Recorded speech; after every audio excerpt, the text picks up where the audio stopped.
trabalhadores do Brasil. Começa a ser derrubado o muro de Berlim. A renúncia de Mikhail Gorbachev e o fim da União Soviética. Olá, tudo bem? Aqui é o João Correia, do canal Histórias e Fatos, e como sempre estou aqui hoje para trazer uma entrevista, um bate-papo com historiadores. O convidado hoje é Rafael Cardoso Mello, ele é historiador e pesquisa a cidade de Ribeirão Preto. O tema que nós vamos falar hoje aqui é Iria Alves Ferreira, Rainha do Café ou Coronel de Saia. Vamos conhecer um pouquinho hoje sobre isso. Rafael, seja bem-vindo ao canal. Primeiramente, eu agradeço de você ter aceitado o convite e fale um pouquinho sobre quem é você e quem foi Iria Alves Ferreira. Poxa, que desafio bom. João, quero naturalmente começar agradecendo o convite, dizendo da importância dessa iniciativa, né? Ainda mais em tempos tão complicados, né? Onde os negacionismos se apresentam para a ciência, ou há alguns anos atrás, né? Onde tanta gente escreve sobre a história, né?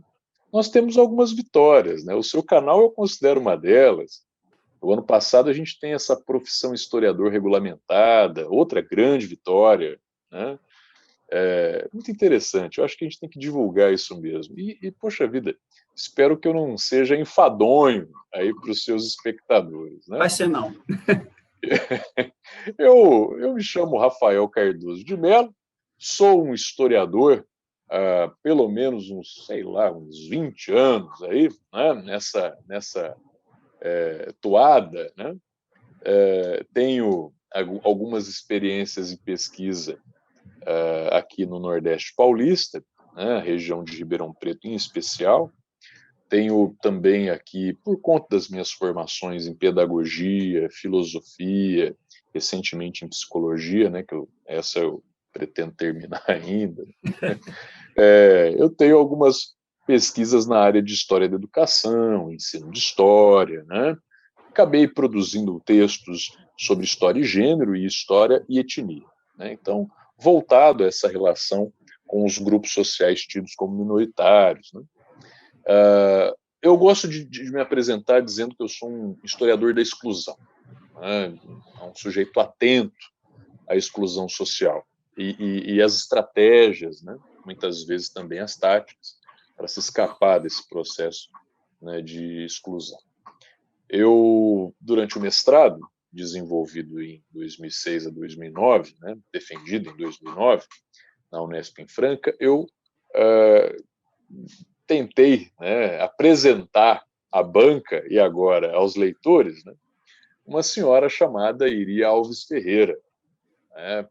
Essa senhora eu a conheci ainda quando estava na graduação, isso no Centro Universitário Barão de Mauá, que trabalho até hoje, com muita alegria, no curso de História. Eu conheci porque a Iria Alves Ferreira foi, sem sombra de dúvida, uma senhora muito rica, muito poderosa, no período áureo do café, do ciclo, né, do café, na região de Ribeirão Preto. Ela tinha uma fazenda no município de Cravinhos, e essa fazenda lhe dava, né, um capital que lhe rendeu a posição de terceiro maior negociante entre todos os negociantes da cidade, comparado, inclusive, né, tentando ali alcançar o senhor Francisco Schmidt, o rei do café, para quem não sabe, né? A gente está falando de uma época, para quem está aí do outro lado, nos escutando, em que ser cafeicultor e estar nessa região, nossa, o Quinzinho da Cunha, ou mudando um pouco de ventos, né, Henrique Dumont, né? Você tem aí pessoas que lideravam as negociatas políticas, não só econômicas. É o período da Primeira República, ou da chamada República do Café com Leite, né?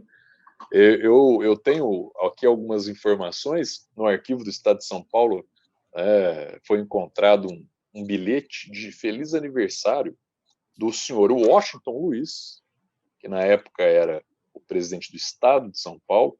Repare que o termo presidente do Estado era a nomenclatura da época, hoje nós chamaríamos de governador, e que mandou para Iria Alves Ferreira em ocasião festiva. Quer dizer, você tem relações ali entre os sujeitos que são os grandes nomes políticos do Brasil com essas pessoas.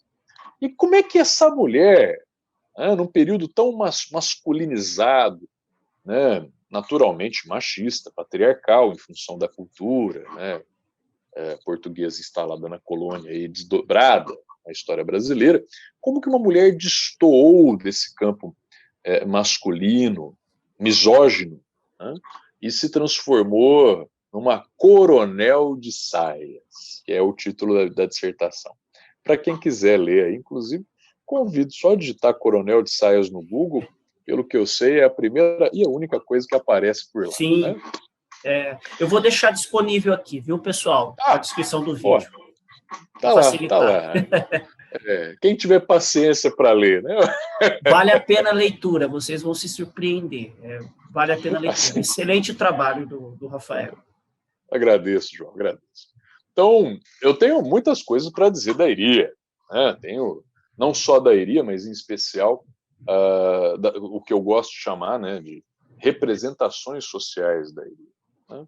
Porque, como todo ser humano, a Iria é um ser humano repleto de contradições, repleto de medos, anseios, sonhos. Né?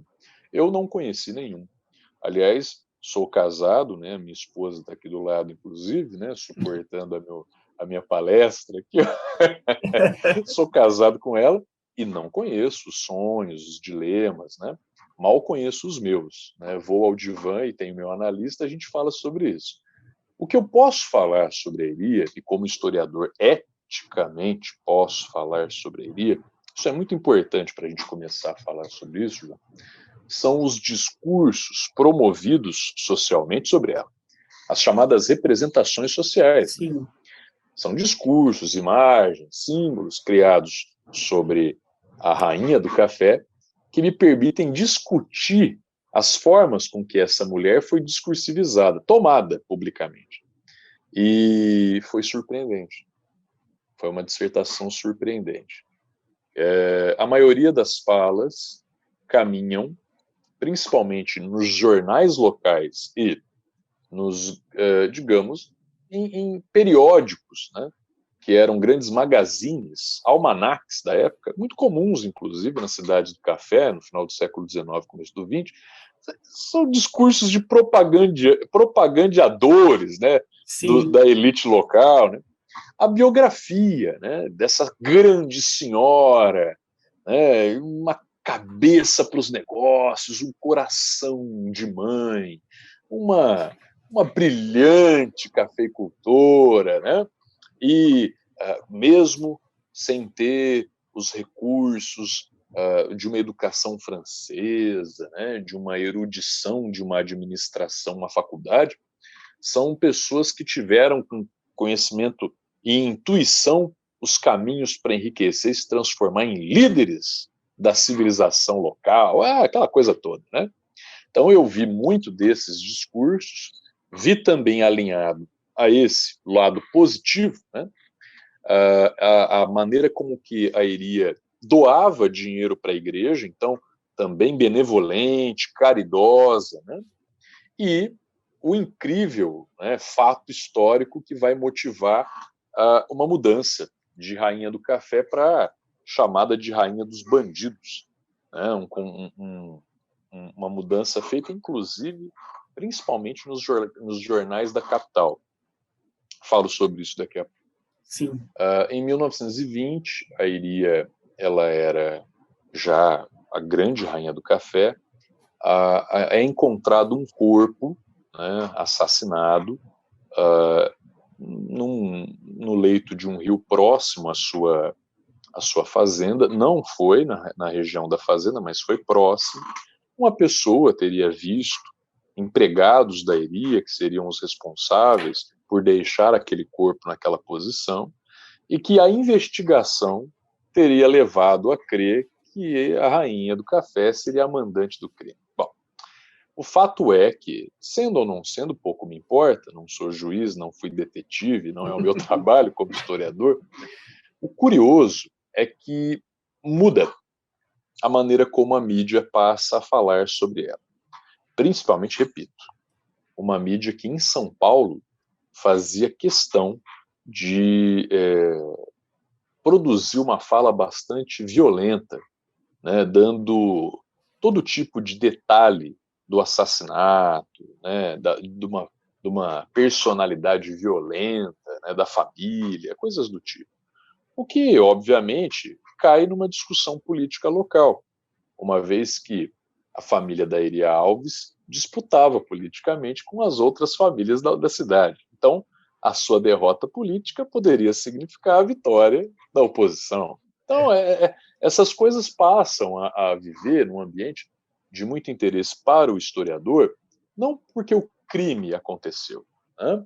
Não porque ela deve ou não ser presa ou coisas do tipo, né? Uma das discussões feitas no jornal, inclusive, mas porque por meio dessas falas eu percebo os jogos que as famílias locais realizam para se debater, para buscar o seu espaço no poder político e econômico local. Então, a minha dissertação ela serviu para algumas coisas, né? A princípio, para colocar a Iria como um foco de análise, né, desses espaços políticos e econômicos locais, primeira coisa. Segundo, e aí me aproximo muito de uma história do gênero, né, para mostrar como que a sociedade ribeirão-pretana era, e ainda é, claro, né, machista, misógina, patriarcal, marcada por perversidades em relação ao gênero feminino. Porque, veja só, muitas outras notícias saíam em tons de fofoca, de cafeicultores, donos do poder político local, econômico ou político, que tinham passado da conta de uma violência, seja por um assassinato ou seja por algum tipo de fato, de um ato bárbaro, né? Mas nenhum deles foi preso, nenhum deles foi, digamos, colocado em praça pública do ponto de vista do julgamento moral, né? É curioso ver que com ela aconteceu isso, né? Bom, em 1920 ela não chega a ser presa, né? E aí existem discursos que dizem que ela passa uma noite na prisão, outros dizem que ela chegou a depor, mas não foi presa. O fato é que a entrada do Washington Luiz na discussão resolve, ela não é presa, o julgamento é feito, os advogados, que eram jovens advogados à época, né, que defendem a causa da Iria, fazem um trabalho bem avaliado, né? Esse trabalho, inclusive, foi encontrado, porque eles produziram um ato de defesa, está lá na Biblioteca Nacional no Rio de Janeiro, o historiador tem que viajar para encontrar as coisas, viu, gente?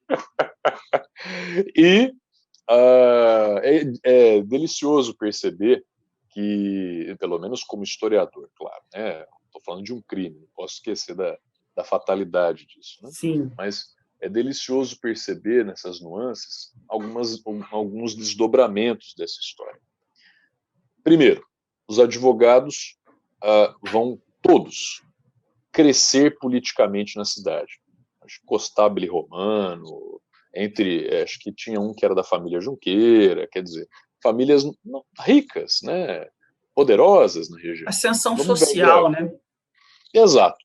E a Iria, claro, digamos, vai ser a grande derrotada desse processo, ainda que não presa, ainda que inocentada ao final, porque ela acaba indo para São Paulo e não mais fica em Ribeirão Preto, onde falece em 1927. Né? Eu gasto algumas páginas no final da dissertação falando exatamente desse sepultamento, né? E de como ela está, salvo me engano, no cemitério da Consolação. É o da Consolação, é exatamente da Consolação. E lá eu registro, né, as imagens de discursos exatamente potencializando a calúnia feita, né? Então, como que ela se sente caluniada, como que ela se sentiu ao final da vida injustiçada. Dá para perceber, assim, a forma como ela foi afetada por esse fato, né? Ela ter que sair da localidade dela, morar em outro local, né? Eu acho que você mostra muito isso na dissertação, na análise que você faz do túmulo, é interessante. Uma das discussões que eu tentei promover, para não parecer que é uma história da elite com a elite, né? Não que não possa ser também uma história, né? Toda história é história. Mas eu sempre me preocupei com a exclusão, então preciso buscar coerência aqui. Eu estive no capítulo 3, não me lembro se 3.1, 3.2, acho que o 3.1 mesmo. Eu misturo as representações sociais das mulheres ribeirão-pretanas com a Iria. Então eu tento mostrar que ela não está solta, não é um caldeirão de Iria. Na verdade, essas representações estão tocando as mulheres em Ribeirão Preto, né? E aí eu vou mostrando como que a mídia local, os jornais, as fotografias, muitas vezes, vão construindo isso. Para quem é de Ribeirão Preto, quem é da região do Nordeste Paulista, ou para quem estudou história local, talvez seja mais fácil. Mas esse vídeo pode ser assistido por qualquer pessoa do mundo. O mundo. Então, preciso falar um pouco como é que é esse negócio. Que Ribeirão Preto é essa? Que cidade é essa? Né, João? Chegou a ser uma das maiores cidades produtoras de café do mundo, né? Sim, sim. Ribeirão Preto nasceu em 1856. A gente precisa, então, colocar Ribeirão Preto nesse mapa de São Paulo, né? Até 1820, 30, Ribeirão Preto é 3 ou 4 fazendas mal colocadas aqui nesse cantão do Oeste Paulista, esquecido de meu Deus, né? Os primeiros povoadores da região, claro, para além dos índios que viveram aqui antes dos portugueses, né, foram os mineiros, não foram os paulistas. Quem aqui passou primeiro foram os chamados entrantes mineiros, pessoas que viviam lá do ciclo do ouro e que no final do século XVIII, começo do século XIX, percebendo que o ouro não tinha muito mais o que dar, vieram tentar a sorte para cá. E aí vieram com um pequeno trem, né? Quem diz isso é um historiador, grande amigo chamado Lages, professor Lages, inclusive depois posso até deixar aí as referências, né? O Lages comenta que são pessoas que vieram para cá para fazer uma agricultura de subsistência, criação de porcos, traziam os escravos de Minas Gerais, escravizados, negros escravizados, né? Então tinham, né, uma tentativa de reproduzir o sul de Minas aqui. Essas pessoas de Ribeirão Preto, em 1840, 50, são mineiros, com poucos escravos, e que vão tentar a sorte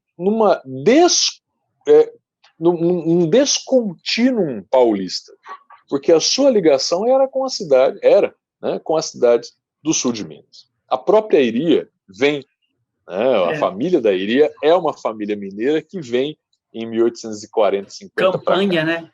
Campanha. Muito bem, exatamente. Bom, desculpa, acho que é de 60, 70 que vem para cá. A Iria é de 53, salvo me engano. A Ribeirão Preto nasceu oficialmente em 56. Onde eu quero chegar é que a cidade ela foi abraçada pelas primeiras fazendas de café que saíram do Vale do Paraíba, foram até Campinas e subiram aquilo que hoje é a Estrada Anhanguera, ferrovia mogiana, né? Sim. Vão subindo ali na década de 60, 70 e 80. As primeiras fazendas em 60, mas em 70 a coisa dá uma explosão, né? A cafeicultura chega na região e vai até Franca, vai até o sul de Minas. Em 1883 é a chegada da ferrovia mogiana em Ribeirão Preto. Quer dizer, então, a estrada de ferro acelera essa produção e acelera também a chegada de mãos europeias para o trabalho, né? Notoriamente a imigração italiana e espanhola. A cidade de Ribeirão Preto passa a ter 60 mil habitantes em 1905, uma cidade que tinha 5, 6 mil habitantes há 30 anos atrás, perdão. Agora, em 1905, 60 mil. E 29 mil italianos, quase a metade. Né? Lembrando que tinham espanhóis, tinham japoneses, quer dizer, os brasileiros não chegavam ao mesmo número dos italianos. Uma cidade cosmopolita, uma Babel, né? Então, essa cidade caipira, que vive uma modernidade rápida, violenta, né, passa aí por um momento de transformação muito grande. Então, você tem um lado, né, uma Ribeirão Preto tradicional, católica, machista, marcada pelos preconceitos com etnia, com classe social, ou seja, né, um sul de Minas que persiste no Nordeste Paulista. Como você também tem uma sociedade que promete ser moderna, industrial, luz elétrica, com cafés, cabarés, né? As mulheres de Ribeirão Preto vão viver esse mundo moderno, né? Nesse um pé aqui, um pé ali, nesse não sei onde estou, né? A modernidade chega aqui nos trilhos do trem da Mogiana, mas com muito medo de destruir tudo que somos e sabemos, né? Como diz o Marshall Berman no livro Tudo que é Sólido Desmancha no Ar. Né? Então, a Iria é uma filha da modernidade. E as mulheres vão, de alguma maneira, sofrer, né, não vou dizer vitimização, porque pode ser interpretado de uma maneira que eu não gostaria, mas vão sofrer um filtro da mídia local, fruto desse contexto moderno. Né? Então você tem a mulher dona de casa, do lar, mãe, né? A adequada, aquela que vai cuidar dos filhos e do marido como uma mulher a ser bem avaliada socialmente, né? E as mulheres meretrizes, as mulheres atrizes, cantoras também, por incrível que pareça, né? Claro, né, negras, ciganas, homossexuais, né, aí num outro aspecto também de preconceito, como mulheres inadequadas. Então, nesse lugar de bem e de mal, né, com um pouco mais de 50 tons de cinza lá na dissertação, eu tento produzir uma fala em que a Iria é negociante, ao seu modo, desse universo. Né? Que legal. Uma pergunta, eu li a sua dissertação, você fala um pouquinho sobre a questão das mulheres rio-pretanas. Você fala um pouquinho para a gente sobre o que foi o Cine Antártica? Bom, aí você tem...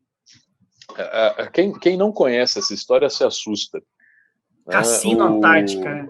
Sim. Quem não conhece essa história se assusta. No começo dos anos 2000, o meu falecido orientador do mestrado, o professor José Evaldo de Melo Doim, ele foi chamado pela Folha de São Paulo, se não estiver equivocado, para apresentar um conceito que ele ali entronizava, né? Um conceito chamado Belle Époque caipira. Né? Esse conceito eu particularmente não utilizo mais e não vejo com os mesmos com as mesmas cores que via no começo dos anos 2000. Muitas pesquisas vieram para negociar com isso, mas foi um conceito que o Evaldo criou ao perceber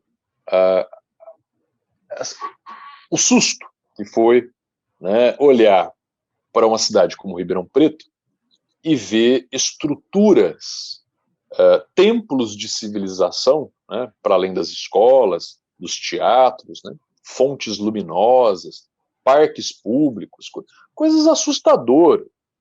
O Evaldo lembra de um fato curioso: Ribeirão Preto recebia teatros, óperas europeias.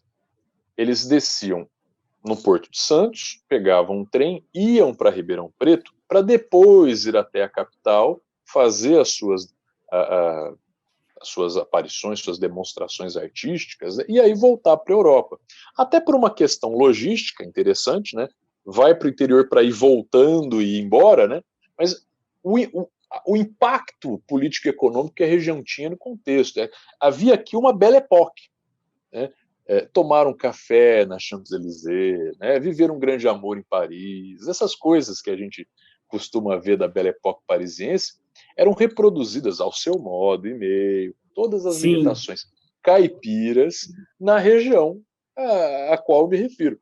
E mais do que isso, o professor José Evaldo, muito genial, havia lido, e ele cita isso, uma obra chamada Belle Époque Tropical, né, de um autor de nome Geoffrey Meadow, se eu não estiver aqui equivocado. E ele toma, né, essa genial mudança da Belle Époque Tropical, claro, né, para a Belle Époque caipira. Outros já tinham também feito Belle Époque da borracha, né, enfim, outros aspectos aí, né, isso não é único, né, não é exclusivo dele. Mas eu digo a você que tem uma cena que é, para mim, bem sedutora, né, desse período. Quem escreve é um memorialista local chamado Rubens Sion. O texto dele, História de Ribeirão Preto, diz assim: existia um cassino que era organizado na parte da tarde como matinês para a família. as grandes famílias ribeirão-pretanas, mas com as mulheres e os filhos, shows, espetáculos familiares. Mas no período da noite não se podia ir, claro, se não fossem os homens dessa elite local. Então, muitos deles, grandes e poderosos cafeicultores, entravam, se sentavam nas suas mesas já preparadas, né, para essas figuras, né, e as mulheres dançavam cancan, aquela música em que elas jogam as pernas para um lado, né, tá? Sim. Serviam champanhe francesa, né? Champanhe no caso é a França, mas enfim, né, a champanhe francesa, como ele diz no texto, nas taças desses sujeitos, e eles acendiam os seus charutos com notas de dólar, numa demonstração assim fáustica, estonteante do seu poder econômico, né, e do seu poder político. São grandes coronéis que mandavam em tudo e em todos, né? Esse Cassino Antártica, ele é muito famoso porque o proprietário, ou o gerente, melhor dizendo, né, era um francês chamado François Cassoulet, um personagem incrível para ser estudado. Um camarada que chegou aqui, provavelmente em Buenos Aires, depois veio para Ribeirão, agora não lembro se foi, ou se ele foi para... Acho que é isso. Foi para Buenos Aires, depois foi para Ribeirão Preto, e por ter lá um certo conhecimento, por ser francês, né, logo interagiu, né, com essa elite ribeirão-pretana e virou o administrador de algumas instituições culturais da cidade. Mas era um grande maestro de um entretenimento noturno, né, em que as meretrizes se colocavam ali à disposição. Há quem diga que ele dava voltas na Praça Central de carro com as recém-chegadas, né? E essas mulheres produzidas 4:30 da tarde, você imagina? Produzidíssimas, né? Andando com o carro aberto para demonstrar, né? Olha só que riqueza que os aguarda lá no cassino hoje à noite. Isso, obviamente, feria os olhos das mulheres de bem, né? Da cidade de Ribeirão Preto. Então você tem histórias incríveis aí para compartilhar com o público, né?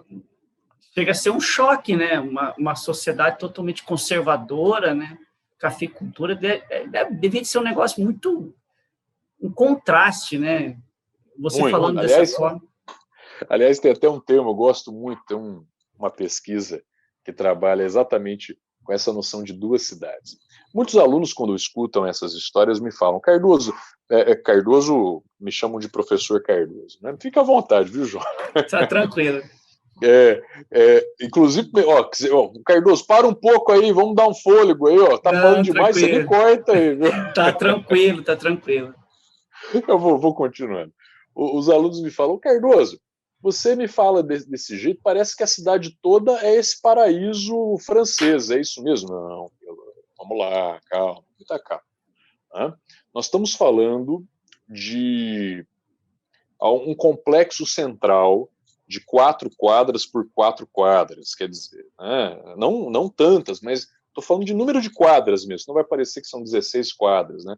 Mas de 8 quadras ali na região central, e que fora esse ambiente centralizado, da praça, da igreja, da fonte, do cassino, né? Dos teatros, você começa próximo às margens dos rios, né? Uma periferização. E ali, claro, né, você tem os bairros, a maior parte da cidade, em que isso se instala não só núcleos coloniais para trabalhadores rurais, como também bairros de negros, bairros de operários, bairros de imigrantes empobrecidos, sabe? Que é o grosso da cidade. Então, eu tenho histórias aqui de pessoas que falavam, morando no bairro para lá do rio, eu vou lá na cidade. Olha que curioso, tudo é cidade, né? Mas eu vou lá na cidade, como a impressão de quem vai até o centro, né? Isso. E aí vão com um par de sapatos segurando aqui na sacola, né? E um para poder chegar até lá. Né? Tem gente que não sabe, não entende por quê, né? Até você sair da sua casa e chegar no centro, o seu sapato está sujo, enlameado, horroroso. Então, para você passear, para você estar lá, você coloca esse sapato num saco e tira o bom sapato para poder caminhar entre os civilizados, né? Então, histórias incríveis aí, né? Legal. Rafael, uma pergunta aqui que eu queria fazer para você. Nas suas pesquisas, a Iria, como mulher, ela não poderia participar do processo democrático político. Você conseguiu encontrar essa influência dela nesse panorama político de Ribeirão Preto ou não? Ela ficou nos bastidores mesmo? Excelente registro. Excelente registro. Eu encontrei uma imagem que, por indícios, né? Indícios, né? A gente trabalha muitas vezes por essa condição indiciária. Não posso dizer que foi, mas acredita-se que, né? Existe uma imagem, não me lembro se é 1907, 5, 2, mas primeira década do século XX, me lembro que foi na campanha do Hermes da Fonseca. Agora fica mais fácil, contextualiza. A campanha à presidência do Hermes da Fonseca. 1909, nesse momento, talvez seja 1909, né? O irmão do Hermes da Fonseca, obviamente interessado na campanha, faz viagens pelo interior paulista. Muito provavelmente, quem aqui já estudou história, lembra do Voto de Cabresto, né? Então você vai às fazendas, onde o poder econômico se instala, né? E faz os acordos políticos para, se for eleito, então prometo, né? Aquelas coisas todas. Então tem uma foto da Iria Alves Ferreira com o irmão do Hermes da Fonseca e alguns funcionários da fazenda, alguns familiares, né? Mas ela no centro da imagem, uma coisa muito assim, quem manda aqui sou eu. E eu estou recebendo ele. Então você tem um dispositivo informativo na imagem que nos permite iniciariamente compor uma interpretação de que ela fazia os seus jogos, e muito bem jogados, com a alta cúpula política brasileira. Repito, registro que eu já tinha dito. Você tem um bilhete de feliz aniversário do Washington Luiz, quando ele era presidente do Estado. Depois disso, ele é alçado a presidente da República. Aliás, o último presidente da República, sim, antes da Revolução ou golpe de 1930 do Getúlio, né? Das eleições do Júlio Prestes e do assassinato de João Pessoa, e por aí vai. Então você tem aí, né, uma negociação política que é riquíssima, porque, como você bem disse, sendo mulher, ela não pode ser eleita, ela não pode entrar nesse jogo político como os homens entraram. Então, qual o capital simbólico ela tinha? Qual o capital político ela tinha? Qual o capital representacional ela tinha? Dinheiro, poder. Interessante.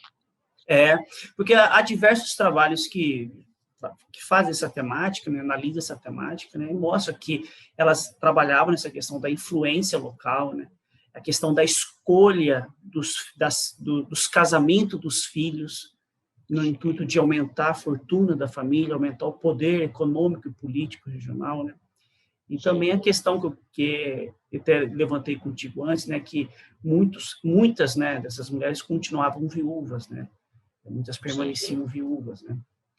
Acho que como um alívio, né, desse casamento, viver mais autonomamente. Mas aí a gente entra em outras questões e outros debates, né?